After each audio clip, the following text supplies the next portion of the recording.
এই কয়েকদিন আগে আমার বউ একটা নায়িকার ছবি আইনে আমার দেখাইতেছে আর কইতেছে, কত আমি বেশি সুন্দর নাকি নায়িকা বেশি সুন্দর? আমি তো ভাই কয়ে বলেছি নায়িকাই তো বেশি সুন্দর, নায়িকার চেয়ে আবার কেউ বেশি সুন্দর হয় কোন? তারপর থেকে ভাই আমার বউ খাইতে উঠতে বসতে কথা কথা খালি একই কথা কয়, থাকো তুমি তোমার নায়িকা লয়ে, আমার হলে খাওয়া লাগবে না। হ্যাঁ, ঠিক কথা বলতো, এইটাই বলবে, এটাই তো বলি রে ভাই।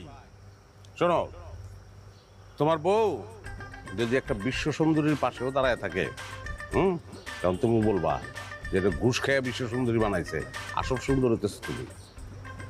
আমার বউরও তো আমি সবসময় বলি যে আমার জীবনে এত ভালো, এত সুন্দর, এত সরল, এত সৎ, এত ভালোর ককটেল আমি দেখি নাই, সেটা হলো তুমি।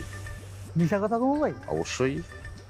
সংসারে শান্তি লেগে দুই চারটা মিথ্যা কথা তুমি বলবা, তাইলেই শান্তি। ওকে, তাহলে বোঝা গেছে তো জিনিসটা নাকি?